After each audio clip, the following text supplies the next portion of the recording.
Les boulons se desserrent souvent sous l'effet des vibrations dynamiques.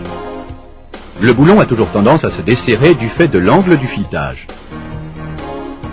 Dans des conditions statiques, le frottement entre les filetages ainsi que le frottement sur le boulon ou l'écrou empêche le desserrage. Tout mouvement entre les pièces d'un assemblage compromet la sécurité. Nous allons maintenant voir ce que devient la tension du boulon dans un assemblage lorsque la matière sous l'écrou vibre latéralement.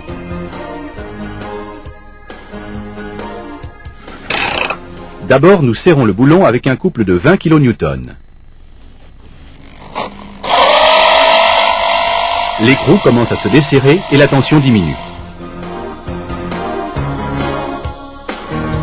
Les anciennes méthodes de freinage des boulons font appel à du fil à freiner,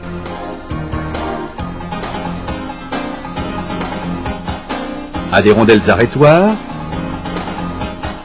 et à des écrous à créneaux. Le montage prend du temps et la sécurité varie avec l'habileté du mécanicien. Le démontage est toujours une opération fastidieuse. Actuellement, on utilise souvent des adhésifs pour freiner les boulons. Avec cette méthode, il y a un temps de durcissement avant que le boulon ne soit bloqué.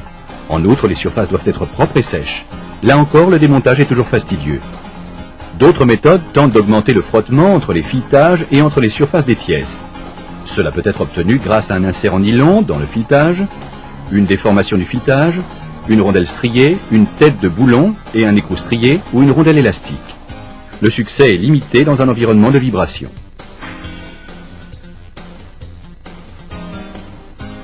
La sécurité varie car le frottement n'est pas constant. Ces essais de vibration montrent comment la tension dans le boulon diminue lorsque l'écrou se dévisse. Nous effectuons maintenant l'essai avec un écrou à insert en nylon.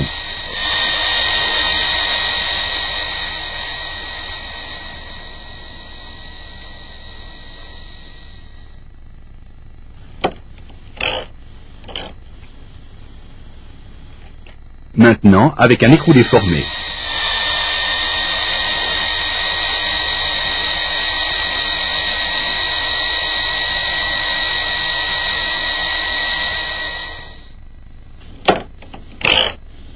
Ici, nous utilisons une rondelle élastique.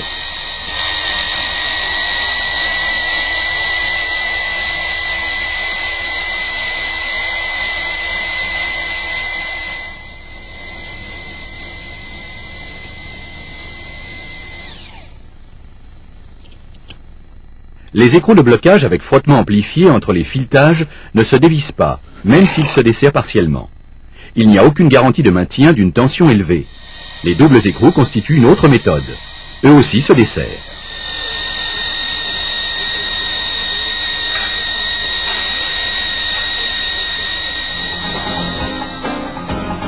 Les stries, les têtes élargies et les écrous à embase offrent plus de résistance au serrage. Cela influe sur la tension résultante dans le boulon. Lorsqu'un écrou standard M8 est serré à un couple de 25 Nm, nous obtenons une tension de 28 kN. Un écrou freiné à l'aide d'une rondelle striée donne une tension de 20 kN à partir du même couple.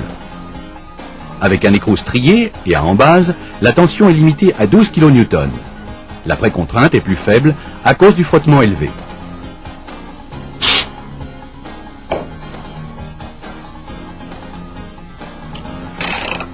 La lubrification des filets et des surfaces de frottement engendre une tension uniforme dans les boulons serrés avec un même couple. La sécurité diminue si les surfaces sont bien lubrifiées car le boulon tourne plus facilement. Une tension plus élevée dans le boulon n'augmente pas la sécurité. Les gros boulons doivent être lubrifiés pour obtenir une précontrainte correcte.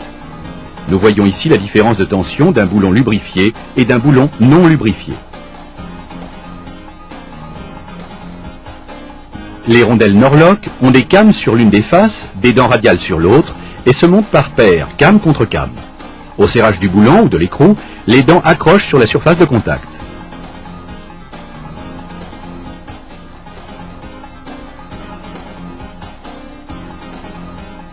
Pendant le serrage, les rondelles restent immobiles les unes par rapport aux autres. Il y a glissement entre la rondelle supérieure et le boulon ou l'écrou. Comme les dents génèrent une résistance supplémentaire au serrage, il faut que le couple soit supérieur de 20% au couple recommandé pour une surface électrozinguée plane. Au desserrage, les dents accrochent et les rondelles glissent came sur came. C'est entre ces deux surfaces que le frottement est le plus faible. Il n'y a pas de détérioration de la surface de la matière. L'angle de came est supérieur au pas du boulon. Par conséquent, l'effet de came engendre une légère augmentation de la tension avant que le boulon ne soit complètement desserré. Cette augmentation de la tension ne peut se produire qu'au desserrage. La tension n'atteint pas la limite d'élasticité au desserrage. Il n'y a aucun risque d'allongement du boulon. Un boulon freiné avec Norlock ne peut pas commencer à tourner sous l'effet des charges dynamiques et par conséquent ne peut jamais se desserrer sous l'effet des vibrations. C'est l'effet de came et non le frottement qui freine le boulon. Le système de freinage de boulon Norlock assure une sécurité à 100% dans toutes les conditions de frottement.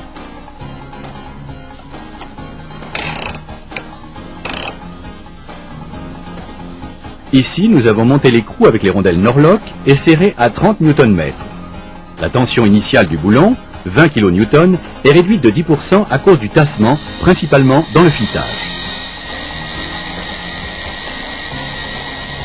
L'écrou ne peut pas se desserrer sous l'effet des vibrations puisque cela augmenterait la tension dans le boulon. Lorsque nous desserrons l'écrou, nous constatons que la tension dans le boulon augmente légèrement. Le couple de desserrage n'est que de 20 Nm. C'est beaucoup moins que le couple de serrage car le glissement se produit entre les cames dont le coefficient de frottement est faible.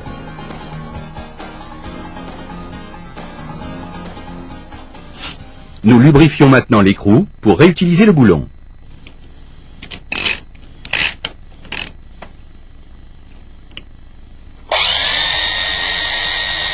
Observez que l'assemblage est aussi bien freiné que la première fois.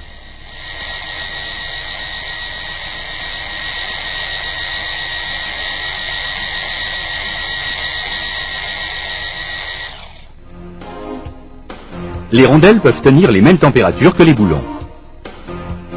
La réutilisation ne pose pas de problème car Norlock a une dureté de 48 Rockwell C, supérieure à la dureté des boulons à haute résistance. La surface de la matière est sans importance. Elle peut être meulée ou rugueuse, mais ne doit pas avoir une dureté supérieure à 45 Rockwell C. Le serrage contre une surface peinte assure une sécurité de 100%. Ne pas oublier que pendant le desserrage, le frottement est toujours plus faible entre les rondelles que du côté des dents. Lors de la réutilisation, il importe toujours de lubrifier pour obtenir une tension élevée dans le boulon.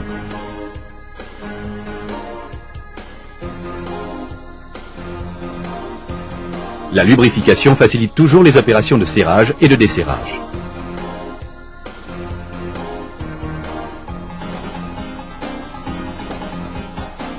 En qualité standard, les rondelles Norlock sont disponibles pour des diamètres de 3 à 42 mm. Leurs surfaces sont électrozinguées chromatées.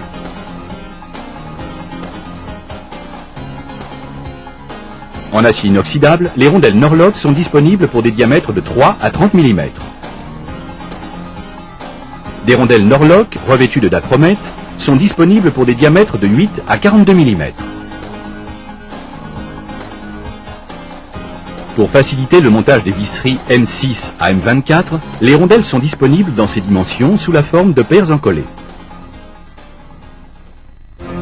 Norlock, la méthode simple et sûre pour sécuriser les assemblages vissés.